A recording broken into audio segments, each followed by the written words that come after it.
ரமணிகா தன்னுடைய மந்திர அறையில் தான் சிறைப்பிடித்து வைத்திருந்த சந்திரகுப்தனை சந்திக்க வந்திருந்தாள். அப்பொழுது மன்னர் புஷ்பநாதன் அங்கு வந்து ரமணிகாவை மிரட்டினார். பயந்து போய் சந்திரகுப்தனை இறுக்க அணைத்துக் கொண்டு தன்னை புஷ்பநாதனிடமிருந்து காப்பாற்றச் சொல்லி அவனுக்கு பின்னால் சென்று ஒளிந்து கொண்டாள். அதை பார்த்த புஷ்பநாதன் சந்திரகுப்தன் முகத்தை உற்று பார்த்துவிட்டு, சக்கரவர்த்தி சந்திரகுப்தா, நீ என்னுடைய வழியில் குறுக்கிடாதே. உனக்கு நான் ஒரு சந்தர்ப்பம் தருகிறேன். உடனே இங்கிருந்து ஓடி போய்விடு என்று கூறினார். இதை கேட்டவுடன் சந்திரகுப்தன் அதிர்ச்சி அடைந்தான். அப்போது புஷ்பநாதன் அந்த அறையில் திறந்திருந்த ஜன்னல்களை சுட்டிக்காட்டி, உனக்கு இது போன்ற ஒரு பொன்னான வாய்ப்பு இனிமேல் கிடைக்காது. ரமணிகாவின் வீரர்கள் இங்கு வருவதற்கு முன் இங்கிருந்து ஓடி போய்விடு. எனக்கும் உனக்கும் எந்த சம்பந்தமும் கிடையாது. நான் உன்னை கொல்வதற்காக இங்கு வரவில்லை. என்னுடைய இலக்கு இந்த வஞ்சகி ரமணிகாதான். இந்த அழகு தேவதையை காப்பாற்ற வேண்டும் என்று நினைத்தால் அவளுடன் சேர்ந்து நீயும் கொல்லப்படுவாய். அதனால் இங்கிருந்து ஓடிவிடு என்று கூறினார். அப்பொழுதுதான் சந்திரகுப்தன் அந்த அறையின் ஜன்னல்கள் உண்மையிலேயே திறந்திருப்பதை கவனித்தான். அத்துடன் புஷ்பநாதன் சிறிது நேரத்திற்கு முன்பு அரண்மனையில் இருந்த அனைத்து பணிப்பெண்களையும் கொன்றுவிட்டதாக கூறியதும் அவனுக்கு ஞாபகம் வந்தது. இப்போது அவன் இங்கிருந்து தப்பித்துச் செல்வதற்கான அனைத்து வழிகளும் திறந்திருக்கின்றன. அவன் நினைத்தால் இப்பொழுதே இந்த சிறையிலிருந்து தப்பித்துச் சென்று விடலாம். சந்திரகுப்தன் புஷ்பநாதன் முகத்தையே சிறிது நேரம் உற்று பார்த்தான். கோபத்தில் அவனுடைய கண்கள் செக்கச்செவேல் என்று இருந்தன. புஷ்பநாதன் சந்திரகுப்தனின் பின்னால் மறைந்து கொண்டிருந்த ரமணிகாவை மூர்க்கமாக பார்த்து கொண்டிருந்தான். அடுத்ததாக சந்திரகுப்தன் ரமணிகாவை பார்த்தான். அவள் இப்பொழுது பயந்து நடுங்கிக் கொண்டிருந்தாள். அவளுடைய கவனம் முழுக்க சந்திரகுப்தனின் மீது இருந்தது. தன்னை எப்படியாவது காப்பாற்றும்படி அவள் கண்கள் அவனை பார்த்து கெஞ்சிக் கொண்டிருந்தன. சந்திரகுப்தன் இப்பொழுது ஒரு முடிவை எடுக்க வேண்டிய நிலையில் இருந்தான். சிறிது நேரம் யோசித்தவன் புஷ்பநாதனை பார்த்து கடுமையான குரலில், மன்னர் புஷ்பநாதரே, நான் உயிருடன் இருக்கும் வரை ராணி ரமணிகாவை உங்களால் தொடக்கூட முடியாது. தைரியம் இருந்தால் என்னை எதிர்த்து நில்லுங்கள் என்று கூறினான். சந்திரகுப்தன் கூறியதை கேட்டவுடன் மன்னர் புஷ்பநாதனுக்கு கோபம் தலைக்கு ஏறியது. அவன் ஆவேசமாக, சந்திரகுப்தா, உனக்கு என்ன பைத்தியம் பிடித்திருக்கிறதா? இந்த வஞ்சகி இவ்வளவு நாட்களாக உன்னை தன்னுடைய கட்டுப்பாட்டுக்குள் வைத்திருக்கிறாள். அப்படிப்பட்ட இவளுடைய உயிரை காப்பாற்றுவதற்காக நீ உன்னுடைய உயிரை தியாகம் செய்ய விரும்புகிறாயா? அதுதான் உன்னுடைய விருப்பம் என்றால் எனக்கு ஒன்றும் ஆட்சேபனை கிடையாது. மகதத்தின் முட்டாள் சக்கரவர்த்தியே, இப்பொழுது உன்னுடைய ஆசையை நான் நிறைவேற்றுகிறேன் என்று கூறிய புஷ்பநாதன் தன்னுடைய வாளை உயர்த்தி சந்திரகுப்தனை தாக்கப் போனார். ஆனால் சந்திரகுப்தன் அதற்கு தயாராக இருந்தான்.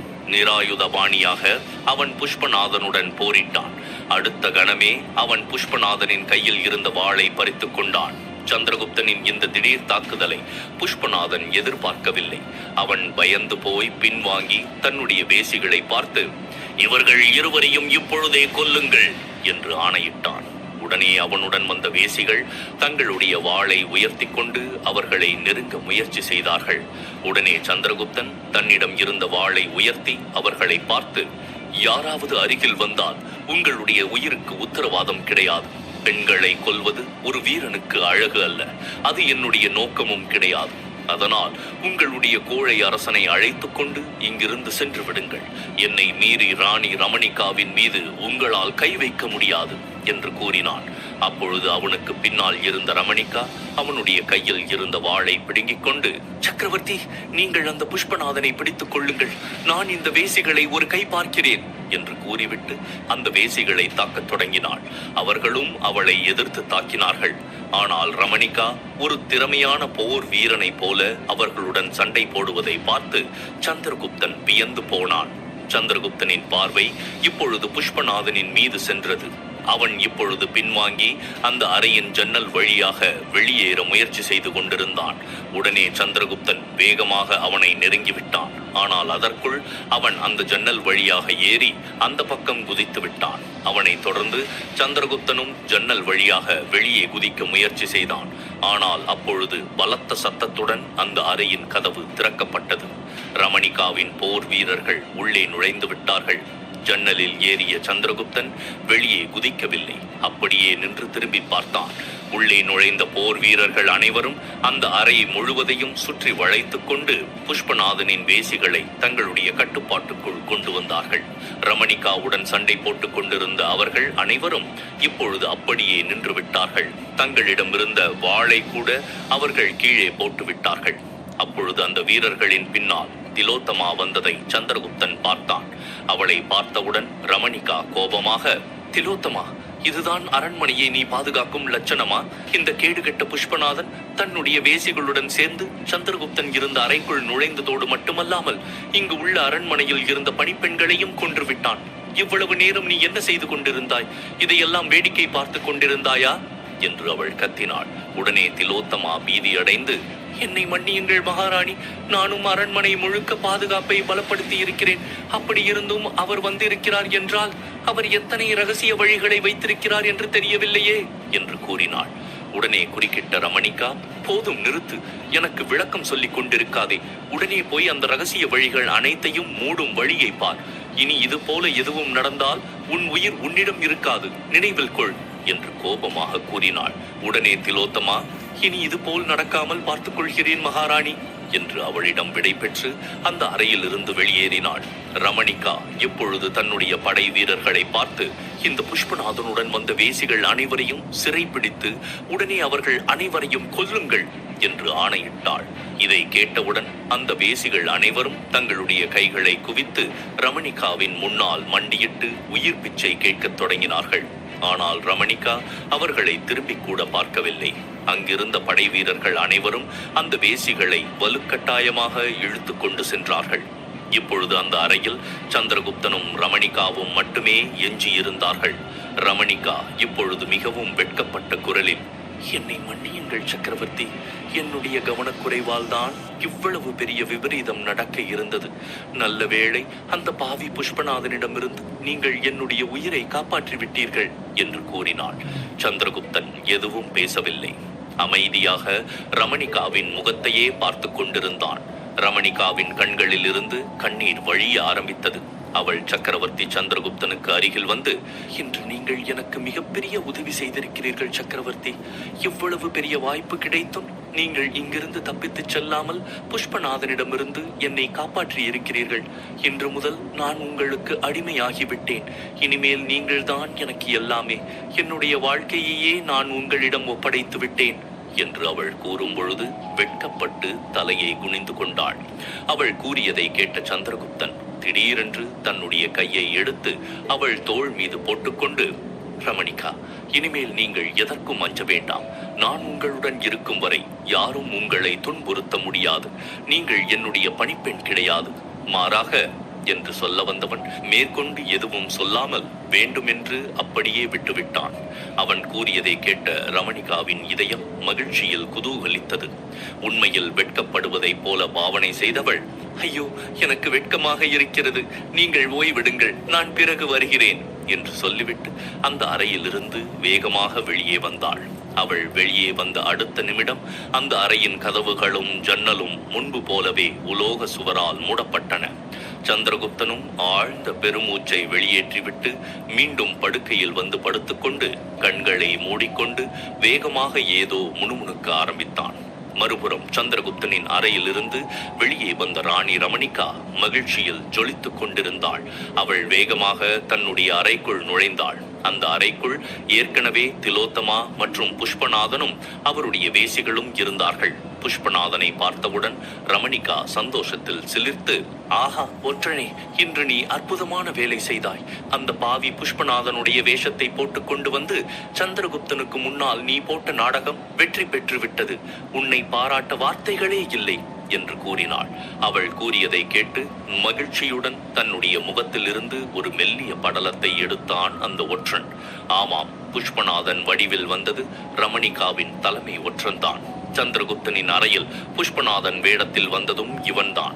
ஒற்றனுடன் வந்த வேசிகளும் ரமணிகாவின் பணிப்பெண்கள் தான்.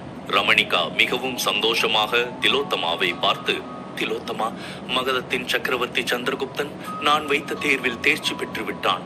இப்பொழுது அவன் முழுமையாக என்னுடைய கட்டுப்பாட்டுக்குள் இருக்கிறான் என்பது உறுதியாகிவிட்டது.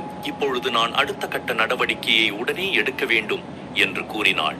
அடுத்தது தாங்கள் என்ன செய்ய போகிறீர்கள் மகாராணி என்று உடனே அந்த தலைமை ஒற்றன் கேட்டான். நாளை நான் அமைச்சரவையை கூட்டப் போகிறேன். என்னுடைய நம்பிக்கைக்குரிய அமைச்சர்கள் மற்றும் தளபதிகள் அனைவரும் இருப்பார்கள்.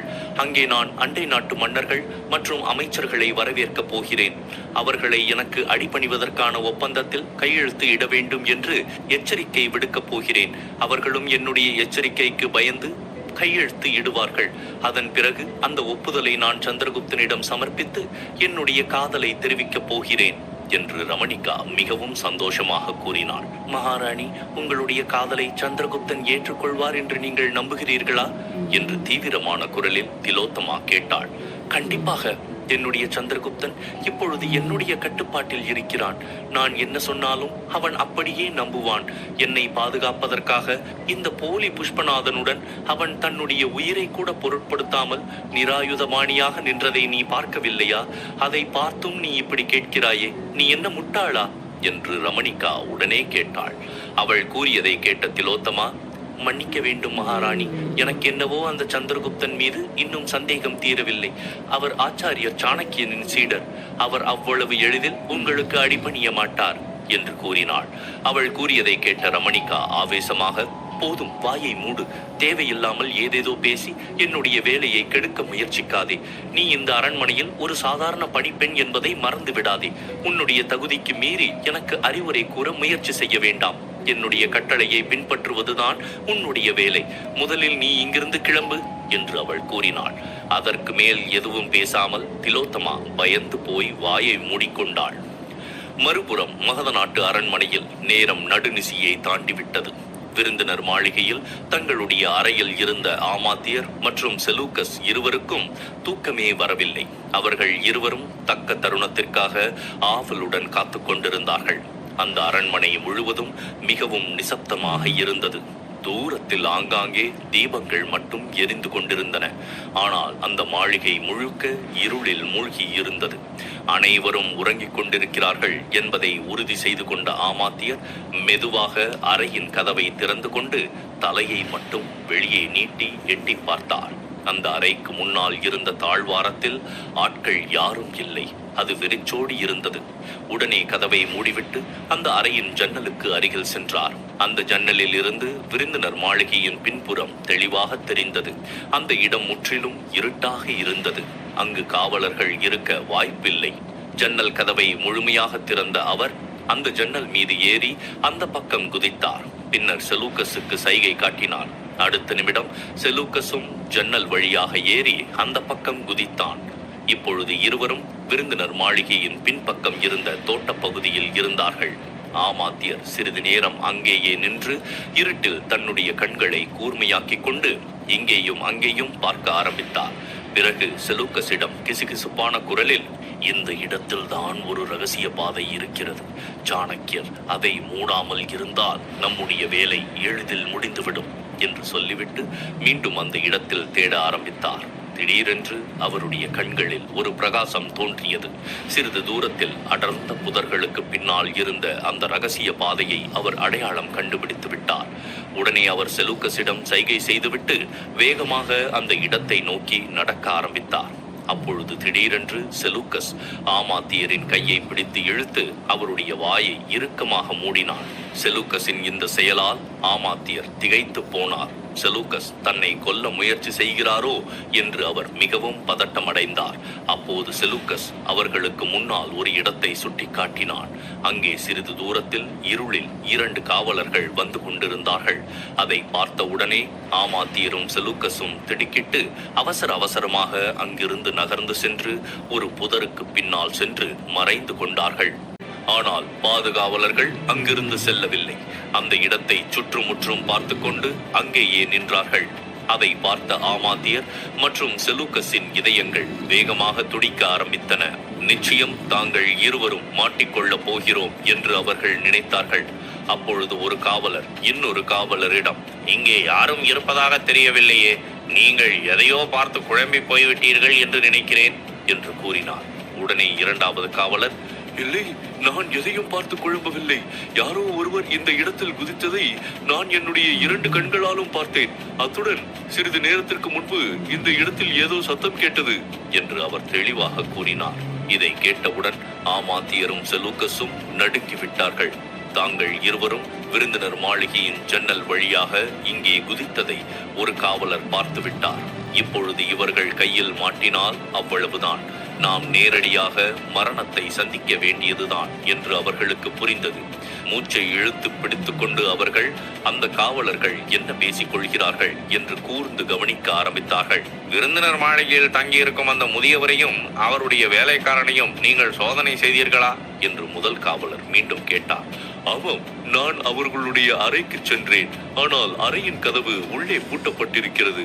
ஒருவேளை அவர்கள் இருவரும் தூங்கிக் கொண்டிருக்கலாம் என்று இரண்டாம் காவலர் சொல்லிக் கொண்டிருக்கும் போதே குறுக்கிட்ட முதல் காவலர், அவர்கள் இருவரும் ஒருவேளை ஜன்னல் வழியாக இங்கே குதித்திருக்கலாம் அல்லவா என்று கேட்டார். இல்லை, எனக்கு என்னவோ அவர்கள் ஜன்னலில் இருந்து குதித்திருப்பார்கள் என்று தோன்றவில்லை. காரணம், அந்த முதியவர் மிகவும் வயதானவர். இவ்வளவு உயரத்தில் இருந்து குதித்தால் நிச்சயம் அவருடைய எலும்புகள் உடைந்துவிடும். அவருடைய வேலைக்காரனுக்கு காதும் கேட்காது, வாயும் பேச முடியாது. அவன் எதற்காக இந்த ஜன்னல் வழியாக இங்கே குதிக்கப் போகிறான் என்று இரண்டாம் காவலர் கூறினார். இல்லை, அப்படியெல்லாம் நாம் அலட்சியமாக இருக்கக்கூடாது. அந்த கிரேக்க பெண் இந்த அரண்மனைக்கு வந்தது உனக்கு ஞாபகம் இருக்கிறதா?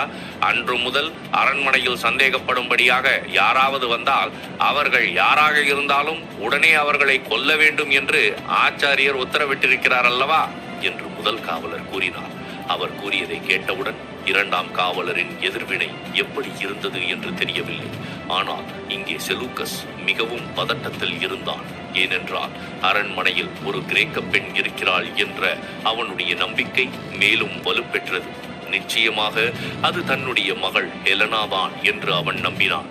தான் எந்த சூழ்நிலையில் இருக்கிறோம் என்பதை பற்றி கூட யோசிக்காமல் உடனே செலூக்கஸ் அவசரமாக அந்த காவலர்களை தாக்குவதற்காக எழுந்திருக்க போனான். உடனே ஆமாத்தியர் செலூக்கஸின் கையை பிடித்து இழுத்து மீண்டும் உட்கார வைத்து அமைதியாக இருக்கும்படி சைகை செய்தார். அப்பொழுது முதல் காவலர், சரி வாருங்கள், நாம் இருவரும் சென்று இந்த இடத்தை முழுமையாக ஆய்வு செய்வோம். ஒருவேளை அரண்மனைக்குள் யாராவது பதுங்கியிருந்தாலும் இருக்கலாம் என்று கூறினார். உடனே அவர்கள் இருவரும் வேகமாக அங்கிருந்து கிளம்பினார்கள். அவர்கள் அங்கிருந்து சென்றவுடன் செலூக்கஸ் மிகவும் கோபமாக ஆமாத்தியரை பார்த்து, என்னை எதற்காக தடுத்தீர்கள்? இப்பொழுது நான் அவர்களை கொல்லப் போகிறேன் என்று தன்னுடைய இடையில் இருந்து ஒரு குத்துவாளை எடுத்துக்கொண்டு அந்த காவலர்களுக்கு பின்னால் ஓட முயற்சி செய்தான். உடனே ஆமாத்தியர் தன்னுடைய முழு பலத்தையும் பிரயோகித்து செலூக்கஸை பிடித்து மீண்டும் அந்த புதருக்குள் இழுத்தார். அதற்குள் அந்த காவலர்கள் வெகு தூரம் சென்று விட்டார்கள். அதனால் இங்கே நடந்த சலசலப்பு அவர்களை எட்டவில்லை.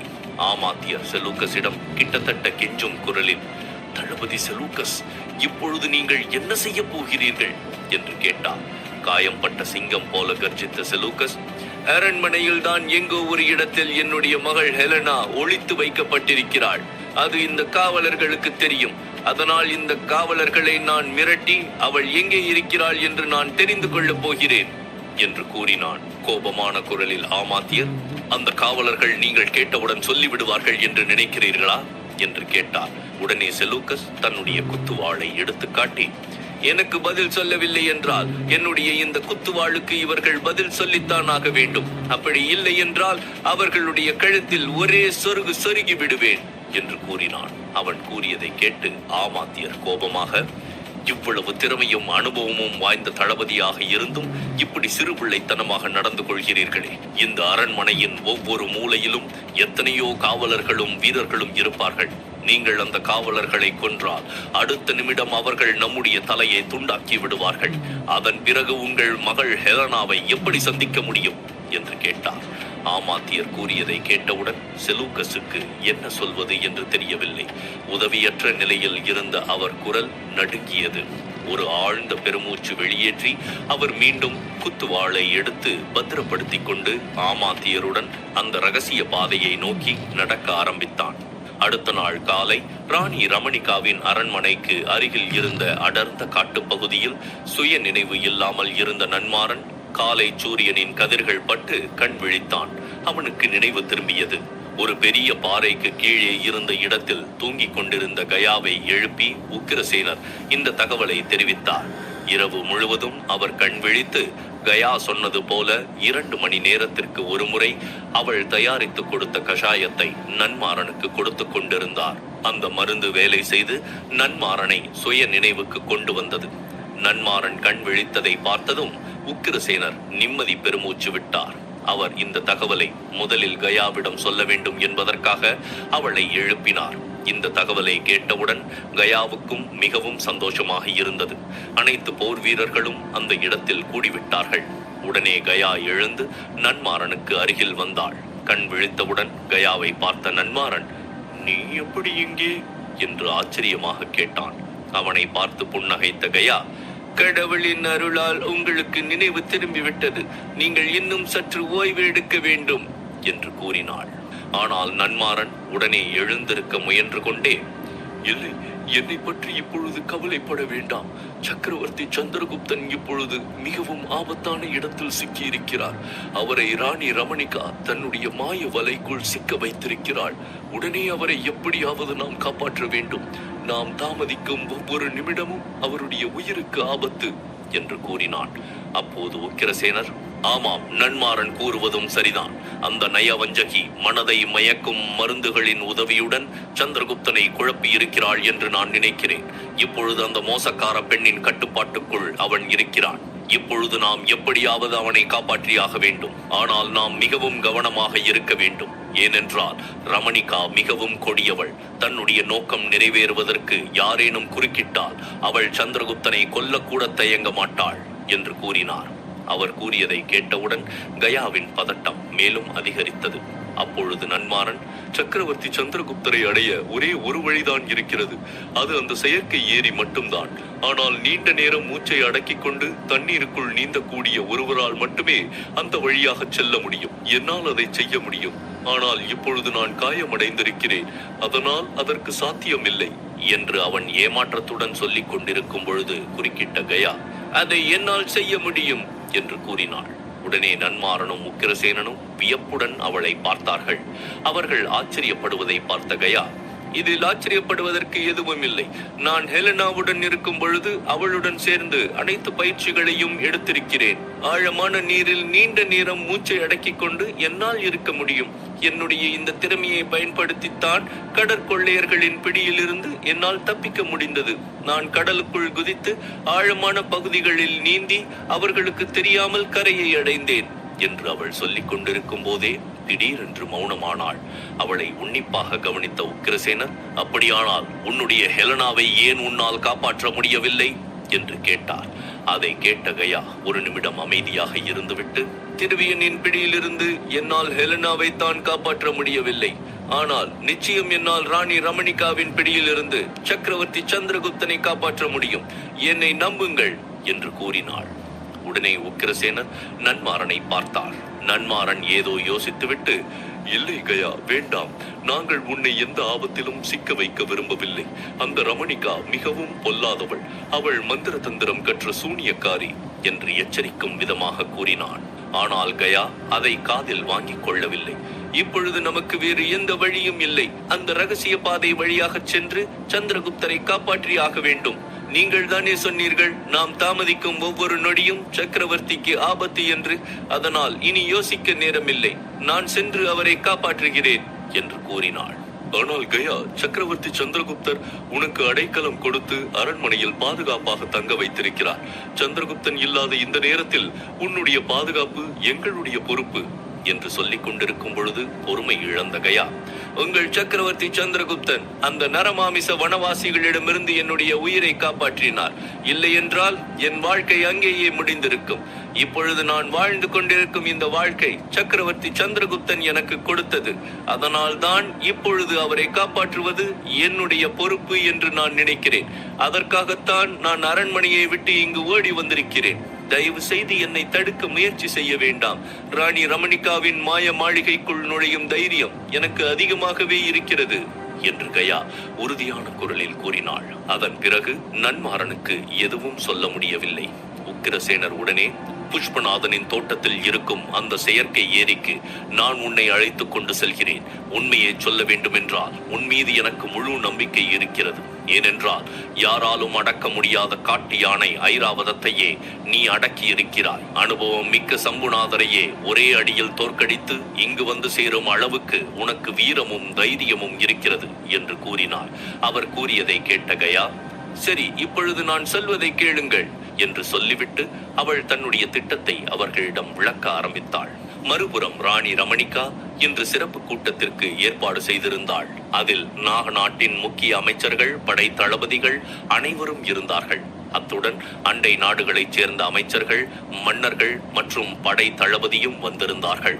ஆனால் மன்னர் புஷ்பநாதன் மட்டும் அங்கு இல்லை. அவருடைய சிம்மாசனம் காலியாக இருந்தது. ராணி ரமணிகா அரசவைக்குள் நுழைந்தாள். புஷ்பநாதனின் காலியான சிம்மாசனத்தை பார்த்து அவள் உதடுகளில் ஒரு புன்னகை தோன்றியது. ரமணிகாவை பார்த்ததும் அரசவை முழுவதும் அமைதி நிலவியது. அங்கிருந்த அனைவரும் ரமணிகாவை மிகவும் ஆர்வத்துடன் பார்த்து கொண்டிருந்தார்கள். ஏனென்றால் அவள் இன்று சில தீர்க்கமான நடவடிக்கைகளை எடுக்கப் போகிறாள் என்று அவளுடைய முகபாவத்தில் இருந்தே தெரிந்தது. ரமணிகா எந்தவித சம்பிரதாய பேச்சுகளும் இல்லாமல் நேரடியாக விஷயத்திற்கு வந்தாள். இன்று நான் ஒரு முக்கியமான முடிவை அறிவிக்கப் போகிறேன். இந்த நாட்டின் அமைச்சர்கள் மற்றும் படை தளபதிகள் அனைவரும் புஷ்பநாதனின் பக்கம் இருந்து விலகி என்னுடைய பக்கம் வந்து சேர வேண்டும். அத்துடன் இந்த அரசவையில் இருக்கும் அண்டை நாடுகளைச் சேர்ந்த மன்னர்கள் மற்றும் ஆளுநர்களுக்கும் நான் ஒரு எச்சரிக்கை விடுக்க விரும்புகிறேன். அவர்கள் என்னுடைய தலைமையை ஏற்று நாக நாட்டுடன் தங்களுடைய நாட்டை இணைத்துக் கொள்ள வேண்டும். அப்படி இல்லை என்றால் கடுமையான விளைவுகளை சந்திக்க வேண்டியிருக்கும் என்று கூறினாள். அவள் கூறியதை கேட்டவுடன் அங்கிருந்த அண்டை நாட்டு மன்னர்களும் அமைச்சர்களும் ஒருவர் முகத்தை ஒருவர் பார்த்து கொண்டார்கள். அவர்களை பார்த்த ரமணிகா கேலியான குரலில், ஏன் இப்படி ஒருவர் முகத்தை ஒருவர் பார்த்து கொண்டிருக்கிறீர்கள்? அந்த புஷ்பநாதனுடன் சேர்ந்து நீங்களும் என்னை தோற்கடிக்க முயற்சி செய்தீர்கள் என்று எனக்கு தெரியும். ஆனால் இங்கே பாருங்கள், அந்த கோழைக்கு என் முன்னால் தோன்றும் தைரியம் கூட இல்லை. இது போன்ற ஒரு கோழை மன்னனுக்காக என்னை பகைத்துக் கொள்ள நினைக்கிறீர்களா? அந்த கோழை புஷ்பநாதன் நேற்று இரவு தன்னுடைய வேசிகளை அனுப்பி என்னை கொல்ல முயற்சி செய்தான். ஆனால் அதிர்ஷ்டவசமாக என் உயிர் காப்பாற்றப்பட்டது. அப்படி இல்லை என்றால் இந்த நாகநாடு அந்த கோழை புஷ்பநாதனின் கைகளில் சிக்கி அழிந்து போயிருக்கும் என்று கூறினாள். அவள் கூறியதை கேட்ட அண்டை நாடுகளின் மன்னர்களும் அமைச்சர்களும் ஏமாற்றம் அடைந்தார்கள். புஷ்பநாதன் தங்களிடம் ரமணிகாவை அழித்து சந்திரகுப்தனை அவளுடைய பிடியில் இருந்து விடுவிப்பதாக ஆவேசமாக பேசியதை நினைத்து அவர்கள் இப்போது அவரை இழிவாக பேச ஆரம்பித்தார்கள். அனைவரும் அவநம்பிக்கையுடன் காணப்பட்டார்கள். இப்பொழுது ரமணிகா கூறுவதை ஏற்றுக்கொள்வதை தவிர அவர்களுக்கு வேறு வழி இருப்பதாக தெரியவில்லை.